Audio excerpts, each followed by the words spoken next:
I would like to welcome everyone on behalf of McGill Alumni Association of Turkey, or Turkey, as I like to refer to it. And our speaker today is Serhan Süzer, a fellow McGillian. He received his Bachelor of Commerce degree from McGill in 1999. And he established Eko Renewable Energy Inc, EkoRE, in 2012. And his company specializes in PV, wind, and biogas. And he currently serves as the company's CEO. And he also founded a fintech company, Moka Odeme Kurulusu, in 2014, and he made a successful exit in 2018. And previously, Serhan served as the CEO and vice president of the board of KFC and Pizza Hut Turkey, and also as the asset manager of the Istanbul Ritz-Carlton Hotel. Serhan also played an active role in managing Süzer Group's investments to establish a Coca Cola plant in Iraq. He currently serves as the Honorary Consul of the Republic of Costa Rica, a role she started in 2008.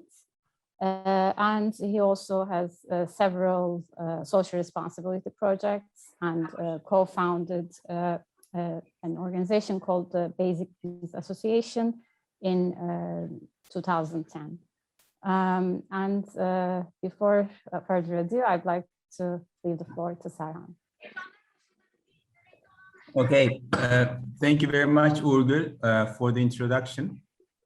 Just to let you know that I'm gonna, don't get surprised, I'm gonna say Turkey to refer to our country name. I don't use Turkey anymore. And I think this word is gonna change in English because in English, IA stands for country of, like Estonia, Bulgaria, and so forth. So country of Eston, country of Bulgar. Then instead of adding EY at the end, we should add IA. So I'm gonna say Turkey, just for you to know. And this is also utilized in Spanish and Italian as well. So I will turn on my presentation now, and basically there's so many things that I want to talk about. Can you see the screen now? Yeah. Okay, it's on screen. All right, so I basically, you know, I have been interested in you know, climate issues for so many years, and it's one of the reasons why I changed my career. I used to you know, work for my family company, and in 2011 I quit from my family company to establish you know, a solar company, and I started my career with CSP, concentrating solar power.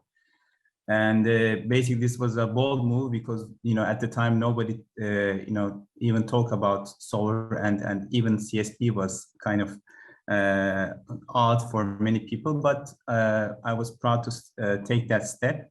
And since then I've been in the industry, so there's a lot I can talk about now. And I can say that sustainability is my passion. So speaking of climate crisis, we feel the effects of all the time and everywhere, and it's one of the main global problems that could result in the extinction of humans. This is not a joke. And, you know, there are a few slides that I want to talk to you about climate crisis. Then I'm gonna, you know, talk about COP26 results, which is really important, and also what needs to be done.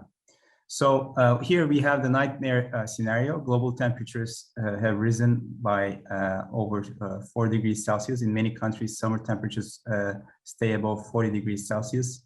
Heat waves with temperatures as high as 50 degrees Celsius have become common in tropical countries. This is horrible. Every summer, you know, these waves, you know, rage across every continent except Antarctica. and basically, creating acrid smoke that make breathing outdoors unbearable. Ocean temperatures have risen dramatically, and the desert of the world have expanded, displacing many millions of people. Around 3.5 billion live in areas where water and demand exceeds what's available. In fact, water actually is becoming a serious issue all around the world, including our country, Turkey. Now, people talk about potential water problems, and this is going to be a serious problem, because I'm going to talk about water, and as we all know, water is life. And the Arctic is free of sea ice every summer, and average temperatures in the far north have risen by over 8 degrees Celsius as a result. So, I mean, we're talking about 8 degrees Celsius. So I can say that I consider Montreal as my second city after Istanbul. I love it. And people always tell me, what about the cold? In fact, I like the cold. I'm a skier, but I joke with my Canadian friends that, oh, Canada is going to be a very nice place. Hopefully not in that way, because I think even, minus temperatures have some attraction to it.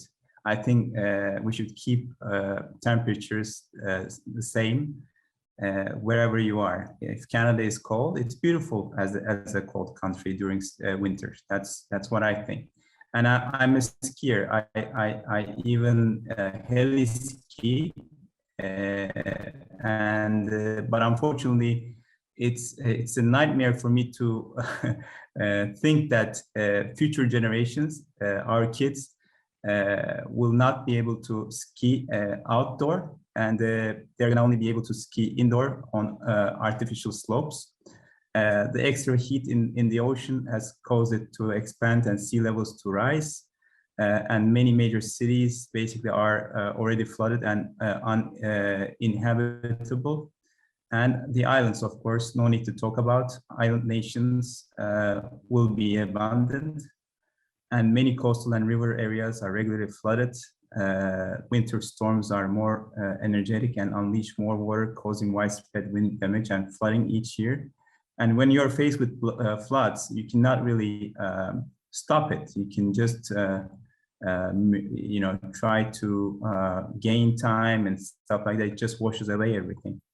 And tropical cyclones have become stronger and affect tens of millions of people every year. And mega cyclones like Typhoon Haiyan have become more common, with sustained wind speeds of over 200 miles per hour. I mean, I'm in wind business. This is a disaster, I can tell you that.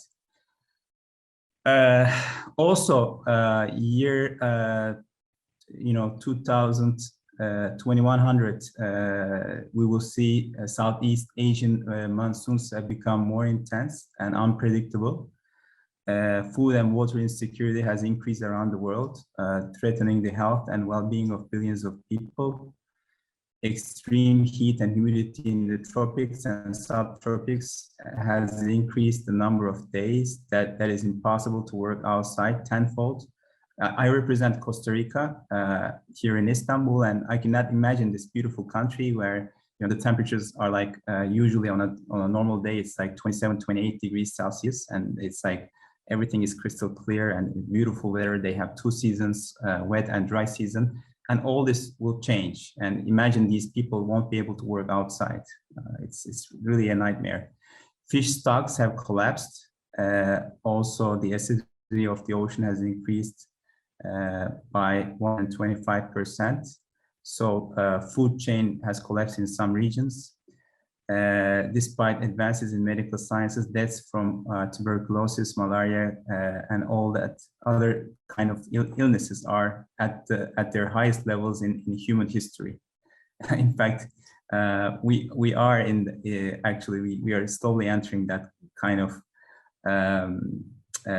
period, I should say, and this COVID-19 has been a nightmare for all of us. And it's like it's I think also a result of what we have been facing in terms of climate. Extreme weather events from heat waves and droughts to storms and floods are causing large loss of life and leaving millions of people homeless. So, I mean, there will be more plagues and many other health issues around the globe. This is what will happen if we don't do anything. And it's really like a nightmare for us. And you see most emissions come from just a few countries. And, the 10 largest greenhouse gas emitters contribute over 2/3 of global emissions. Can you imagine that? So we talk about China, US, EU, India, Russia, Japan, Brazil, Indonesia, Iran, and Canada. Unfortunately, Canada is on the list. And what are the countries doing? And here we talk about a very recent event that took place, this month, like the beginning of 1st of November.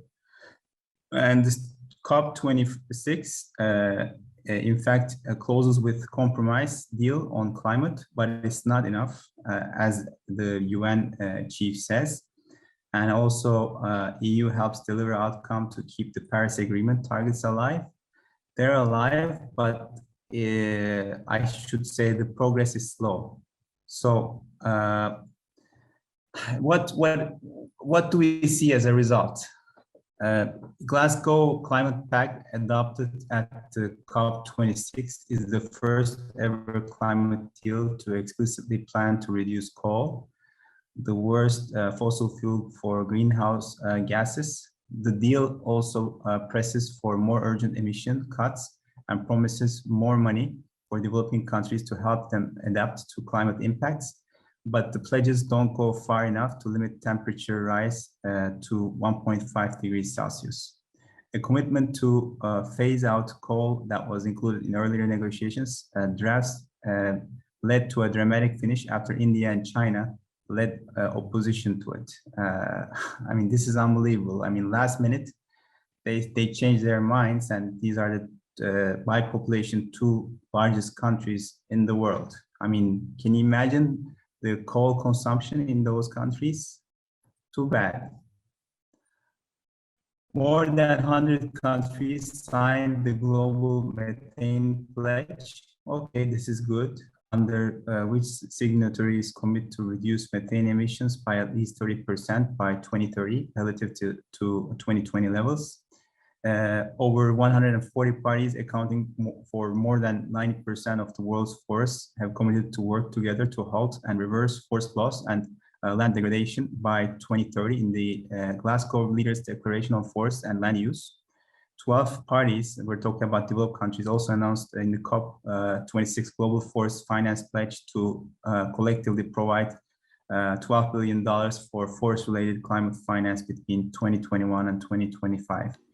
This is a good progress. I know that my country, Turkey, we haven't participated. I mean, our president and from presidential point of view, there hasn't been done much. But this deforestation, our country also signed the deals.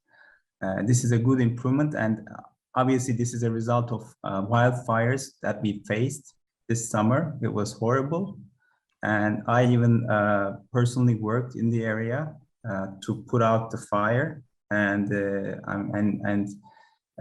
we lost so much area, and this was the worst ever in our history. So wildfires are now fact of life of our country and many other countries. And every summer, unfortunately, starting from May up until October, we have to be we have to be always ready for these wildfires, and make sure that we monitor the whole forest, and anything that happens, we need to come in and try to put out the fire at the beginning. So now it's a reality of our lives. It wasn't like that before, but this is what happens. For the first time, loss and damage was included in the cover decision. However, developed countries didn't adopt any specific funding for developing countries on the front line. Developed countries committed to doubling adaptation funding to help low and middle income countries deal with damaging climatic effects.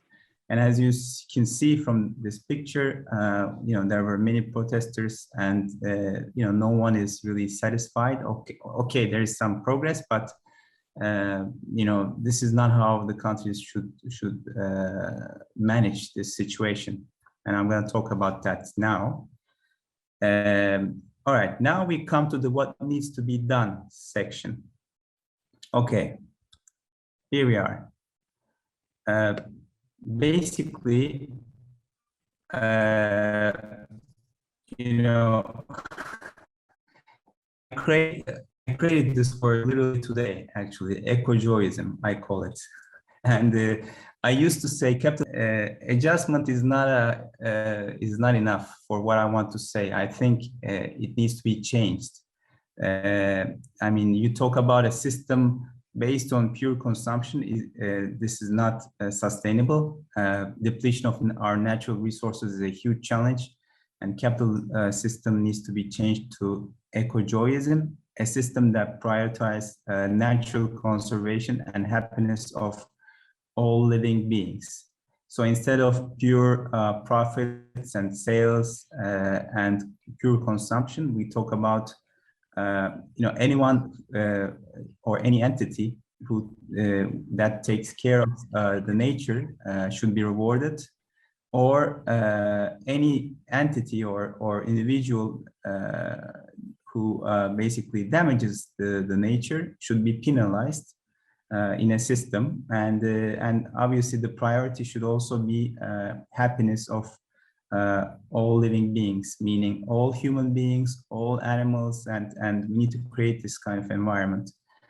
Now, this sounds like a kind of, maybe not possible for many people, but I think when you work on the details, it is possible to create algorithm for such a system. For instance, I'll give you an example from Costa Rica. There is a philosophy, they call it, I mean, if you go to Costa Rica, they say, they have a famous word for it. They say pura vida. So pura vida in English, the direct translation is pure life, which means those guys up there, population is almost 5 million. Small country, but their priority is to be happy in life, and they work to be happy, and they live to be happy, and this is their life purpose. When something good happens, they say pura vida, which means life is good. When something bad happens, they say pura vida again. That means, okay, this happened to me now, but it will pass. That's how they use it. So I think we can take this country as an example, but obviously we need to create a new system and work on the system. And for instance, I'll give you another example. When these companies declare their profits and their revenue expectations, every year they're expected to increase their sales and revenues and profits, and they get additional funding in the stock exchange. It should be a way, there should be a way that they should also basically declare what they have contributed socially, and also what they have done for the nature. And if they kept using fossil fuels, or they change their system completely to a renewable energy system, and so many things, so many criteria we can talk about. This sounds like a fantasy, but it is really possible. I know that it will happen. So now the next point is basically, okay, here we are, is water. Water is life. and we need to make sure to sustain the water cycle. Without water, living creatures cannot survive. We have to have and execute a generational plan to preserve sustainable water resources. This is necessary for sustainable living. When I say, I mean, here we talk about water cycle in the nature, but also our personal water usage is important. You know, when we use water, like I don't think anyone thinks of what happens to the water when you know, I go and take shower. What do we do with that water? You know, in many systems, it's just goes away. It needs to be recycled and reused again. Same thing when you use the bathroom. You know, any kind of water you use, that needs to be recycled, and it should be ready for your own use. And we need to use water efficiently, which I'm going to talk about. But really, we need to take care of our water resources. They're drying up, and there was even a question about you know, this river that you know, is having a drought challenges in the southeastern part of Turkey. And so they, you know, one idea was basically, you know, the problem in that river, that specific river, is because of you know, industries there. Yeah, they have their own share in that, but there are so many other factors. I mean, now we have much warmer climates. I mean, the temperature in the southeastern part of Turkey, and also the bordering countries like Syria, Iraq, that region, temperatures in summer goes up to 50 degrees Celsius, even more. I mean, can you imagine that heat? Of course, water is drying up. And apart from that, also, you know, farming is a big deal. They have huge farmlands, those people. And unfortunately, they don't use the technology in that area. What do they use? They use like the typical wild, as we call it, irrigation systems, where they dug a tunnel and they just flow tons of water around the farmland. And this is really inefficient way of irrigating your farmland. And I have seen it with my own eyes because I did solar energy fed agriculture irrigation project in Urfa at the Syrian border, and the first project I did there was, I saw that kind of irrigation system, which was very primitive, and my task was to basically electrify the solar pump and make sure that the pump you know, takes out water below the ground level, like 80 meters below.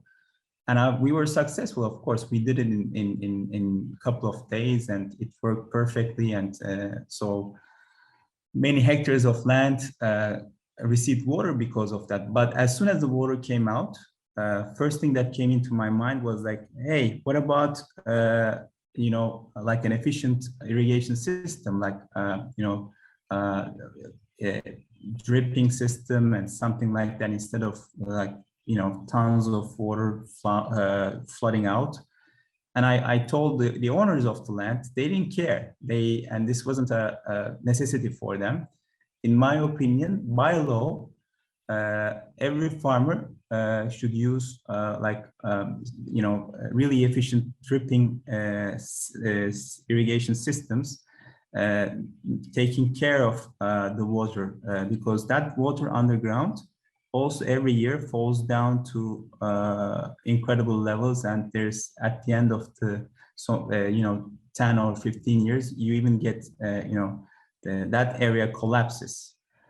So water is life. We have to take care of how we use water, and also make sure that we put everything back into the cycle. 100% renewable energy is not a question anymore. The question is when. I've been talking about this for more than 10 years. 10 years ago, people used to make fun of me when I said, we need to go 100% renewable energy. And it just sounded very utopic for them. And I told them, look, we have to go renewable energy 100%. And I even wrote an article in 2013 at Turkish Policy Quarterly, and the title was "Why Turkey Should Aim 100% Renewable Energy." Now countries start to talk about, but the problem is they give you dates like, okay, we're going to be 100% renewable in 2030, 2050. This is ridiculous. I mean, if the states had the will, I can tell you, I mean, not more than 3 years, they can change the whole system and become 100% renewable energy. Because I mean, every country has their own strengths in terms of renewables. Like you go to Iceland, they have geothermal. You come to Turkey, we have all kinds of renewable energy, and especially in the Aegean part of our country, you have wind, geothermal, biomass, solar, tidal, wave. Hydro is something we can talk about, but basically we have everything. So we have to use renewable energy for our energy needs, period. No discussion, I mean, it yesterday. Obviously, I talk about this, and it's the states people who will make the decision. Many of them say, okay, we're increasing percentage of renewable energy, and they want to look good, but it's not a matter of looking good. You have to actually do it, and just issue legislation accordingly. And even coal-fired plants could be converted into solar or wind. You can give them incentives. There's so many ways to make that change quickly. I can tell you that, but the will has to be there. And I also want to tell you that I'm an enemy of fossil fuel industry, but I believe that they have the wrong model. Fossil fuels should be utilized as raw materials, like, for instance, oil, petroleum should be used in the petrochemical industry, producing plastic, but recyclable plastic, and I'm talking about hard plastic, like not one-time plastic, and this has to be recycled over and over again. Natural gas could be utilized for to manufacture, to produce fertilizer, and there are all kinds of ways, and future generations will say, I mean, they'll talk about our generations. They'll say, these guys were not very smart. They just burnt all our resources and contaminated the environment. So, I mean, this is not the right model. And I think all oil producers should change their model to produce something out of their oil resources, not just burn them and contaminate the environment. This is very simple. Efficiency is very important. I'm talking about energy efficiency, water efficiency, and food efficiency. And water efficiency, I talk about it. I mean, the example I gave you in Urfa, Turkey. And for energy efficiency is the same. I mean, the most inexpensive ones are the ones that are saved. And we need to find ways to prevent waste and create efficiencies. So this will slow down depletion of our resources, which is vital at a critical time. So I work in the energy industry. I only do solar and wind. And this is how we see it. Energy efficiency first. You gotta make sure that you use energy efficiently. And then the optimum levels, then whatever you need should be produced by renewable energy. As simple as that. So efficiency should be a lifestyle. Distributed generation. I think this is one of the one of the things that we are experiencing at the moment. I call it energy revolution, and distributed generation is a huge deal. I mean, so this huge power plant model is also changing. I mean, everything is going to be in the future production and consumption at the same site. So we're not going to have these huge transmission lines. I remember during when I studied between 95 and 99 in Montreal, and I don't know if anyone remembers the ice storm, what we faced, and that was disaster. I mean, imagine you're in a country like Canada, and we were out of power, and everything is with electricity in Canada, right? So I remember, and I was lucky. The building that I lived in Montreal, we had the metro line underneath us, so we had the power coming from the generator. But my house, my apartment was the only apartment, so I had to collect 20 friends of mine one by one. I literally drove to their houses and picked them up because they were freezing, my friends. So all of them stayed at my house for 2-3 days, and the ice storm was a disaster. Why? Because of transmission lines, because those trees couldn't resist the ice, the weight, and they were falling over the transmission lines. But in reality, what needs to be done is each house should produce their own power, their own water, and their own food. And this should be the case, and new cities should be built as such. And talking about new concepts, green and smart city planning for new cities, and we'll see that, and all cities will be converted to become more green. So new concepts of city planning should be imposed. Population of not more than 1 million should be planned for convenience, and zero emissions should be aimed. Building technologies are also important to increase quality of life, and we're not only talking about hardware. We're talking about also software. Software should be programmed so that people can live in smart houses and they can increase the quality of their lives. And if they have, for instance, you have a house, you have solar energy system on your roof, and you're in a windy area, so you have a micro wind turbine, and you use a heat pump, for instance, and your system needs to decide where to extract energy from, how much to store, and optimize the energy consumption. So all these hardware and softwares are really important, and there will be different. I mean, there are so many different technologies. I mean, I'm talking about, for instance, water, right? When there will be areas where they'll be completely out of water, maybe not in Canada, but in many different parts of the world. And if you're in a humid area, you'll be able to produce water out of air, which is called atmospheric water generator, AWG, as they call it.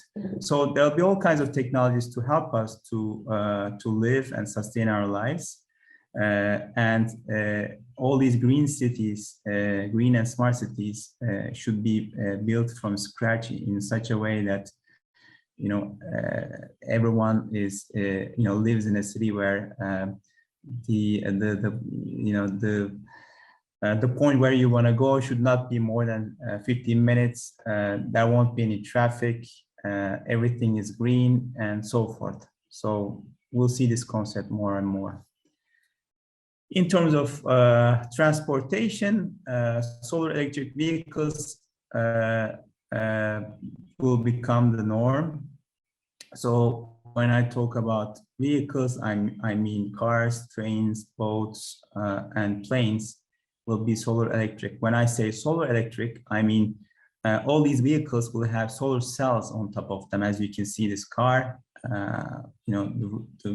it has solar cells on the roof, And this will apply to planes and boats as well. So while this car is going on the road, it will charge by itself. And maybe there'll be kind of wireless charging facility on the road. It will charge from underneath. And basically, that you'll be really completely free, energy free while driving your car, which will be the future. I mean, we'll see. Of course, now this question comes into mind. If you have a huge plane, if you cover the whole plane with solar cells, it won't be enough. Of course, it won't be enough. Maybe it's enough for the air conditioning system, maybe.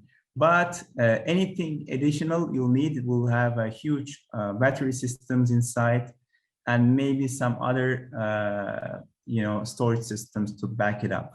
Even hydrogen could be considered.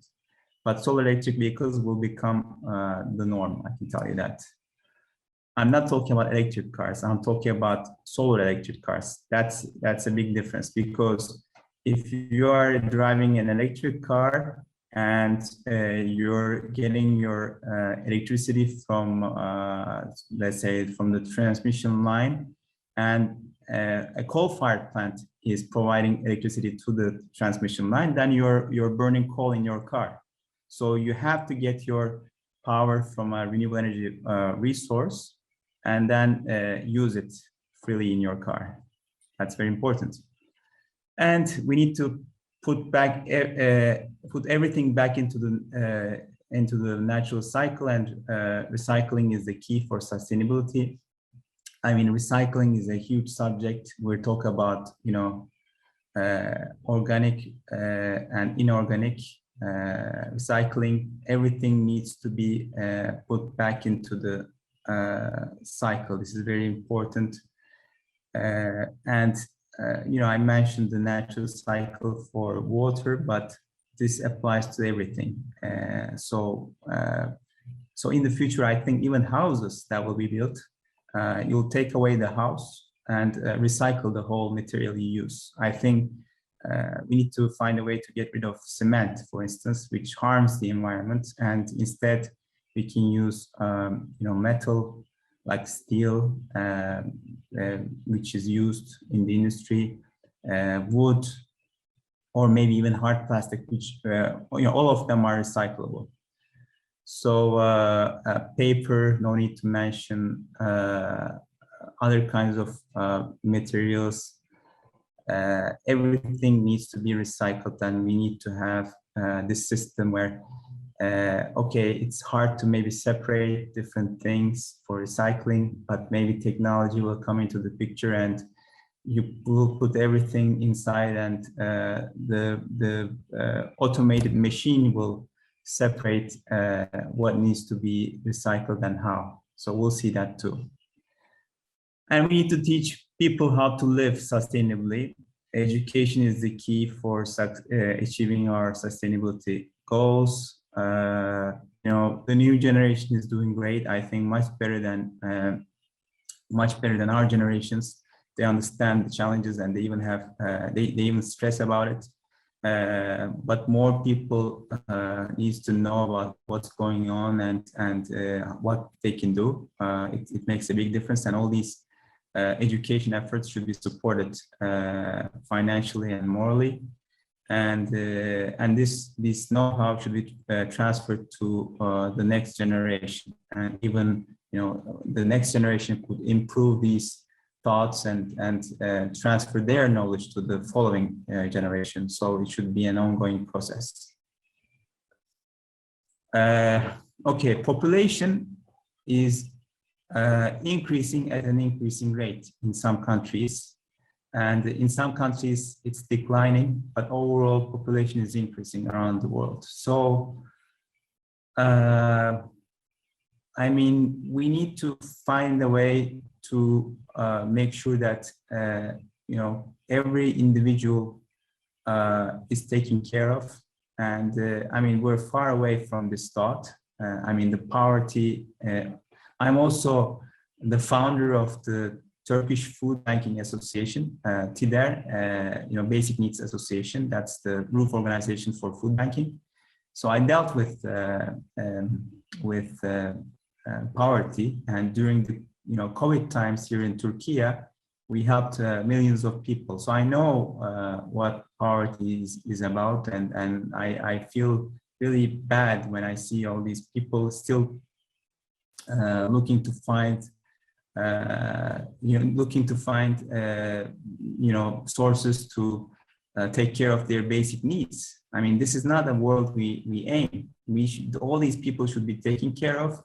There should be no poverty, and these people should be basically doing something for living, or even, they shouldn't worry about, in my opinion, tomorrow, what am I going to eat? This shouldn't be a question. In Canada, maybe, I know there's food banking in Canada too, but, and I know, homeless, issue is a big issue. In fact, this was the first time I started to think about NGOs was when I saw, I think that was in '94, a homeless guy was hit by a car on Sherbrooke, and I saw it, and I was outside, just turned outside the corner, and the guy in front of my eyes died in seconds. And so, I mean, and obviously the person who hit the guy came out and started yelling, help me, but the guy unfortunately lost his life. And I felt really bad about it. Look at this homeless guy. I don't know what happened to him in life, so he became homeless in such a cold weather. And so I said to myself, since that time, if I have the opportunity, I will do something about it wherever I am. And when I was one of the executives of KFC and Pizza Hut, that's when we gathered all the other food companies and established this food banking association.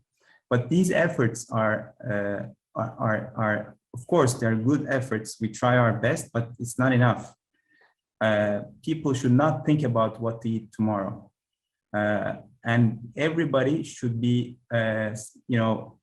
should basically discover what they're capable of, and should do what they really like to do. And if they don't do anything, they should still find food, And in the future, AI is coming into the picture, so there won't be any blue-collar jobs. And so people should work on their creativity, and new ideas matter. So we need to control population and somehow make sure that every individual matters, and everyone does something what they like, and they contribute to their communities. And in the future, I believe some people will migrate to other parts of the universe. Maybe it's too early to talk about this, but and of course we won't see that, and we're barely trying to make it to Mars now. But this will happen, and these people will also maybe evolve in such a way that they're going to be maybe different species. I don't know, but at least we need to take care of people on Earth at the moment. I know that. And afforestation and decarbonization is vital to reverse climate change. Obviously, planting as much trees as possible is important. And also there are some technologies that suck carbon. I think there's one pilot in Iceland now. They're testing it, and it makes sense. But anything you do naturally and technologically is more than welcome. Obviously, my, for instance, dream is to create a huge forest in Northern Africa, in the Sahara Desert. And that will be a huge success, but we're far away from that. Obviously, countries, they don't have the means to do such a thing, and they have all kinds of political issues. But I think as you can see from this picture, we can convert many deserts to forests, and this effort is worthwhile. And I think every country should aim to plant as much trees as possible and should declare it publicly. Technology and innovation by individuals and entities are very important, and anything that any kind of effort should be supported. I mean, I'm dealing with R&D entities in Europe at the moment. I mean, they have their own research and everything, and everyone tries to improve something. That's great, but that effort should be expedited, in my opinion. So I think that effort should be done by everyone. I mean, now this is how I see innovation. Innovation can be done by anyone, like a guy who seems not so important in a factory. He can find something, some sort of efficiency, or he can do something in a different way and show it to the people, and then that could trigger another idea, and so this is how it's done. So everyone should have this mindset of innovating something. Every company, every public entity, other than the R&D entities, I think many humans should think about this. What can I find something new to improve human lives? And anyone who finds something should be supported. I'll give you an example. The vaccines at the moment, Turks know about this, right? The Pfizer vaccine, in North America, they call it Pfizer, and here in Turkey and Germany, we call it BioNTech. It's the same company, and BioNTech is established by a Turkish couple, but they're German citizens. I mean, they were born and raised here in this country and then migrated to Germany, and Germany gave them, all kinds of possibilities to do their work, and they worked on mRNA method for more than 25 years, and they came up with this one of the most successful vaccines very quickly, and it's the same vaccine we're talking about. I'm talking about Pfizer, and then they had a deal with Pfizer, and then Pfizer started to distribute their product. So imagine this Turkish couple, and we know their backgrounds. When they're given the possibility, they made it, and they created a huge impact to fight against this pandemic. So there are so many valuable people all around the world who needs to be supported. Human civilizations expanding to the universe. And obviously, humans will expand and even evolutionize throughout the universe, in my opinion. And we cannot, we have to take care of our world. But on the other side, I support the effort of trying to make it to other parts of space. So that I think we need to improve our lives and make sure that humans do not go extinct. We need to work on different technologies to travel throughout the universe. And maybe we find different, mines or different elements in space that will be very useful for the world. We'll see, technologies will improve and these things will trigger many things. So I support all these efforts. And this is the end of my presentation. I thank you very much for listening to me. Then I guess we can say goodbye. Thank you all for coming. And I will, in a second, I will be sharing the link for our upcoming event as well. And we will be sending that to you via email. I put my email address in the chat. Yes, thank you, thanks. And we also, by the way, let me see. Okay, here is the link for our upcoming event here. Oh, Jessica also shared it. Okay, I saw it now. Yeah. Thank you very much. Thanks. It's really very inspiring and informative. Thank you. Thanks for coming on. Will you share the recording also? Yes, we will share the recording via email. It will be posted on McGill's official account on YouTube. I want to share it with my group. That's why I want to share it. Yeah, and it will be, we can edit it. Like if there are parts where you spoke and you don't want it to be included in the recording, feel free to let us know, and we will edit that part out. Other than that, if you are, connected to McGill Turkey, or if you live in Turkey, you don't need to be Turkish, or if you are, like a friend of MAA Turkey or MAA Turkey, as Serhan would like to call, feel free to give me your phone number. We have a WhatsApp group where we communicate on a regular basis.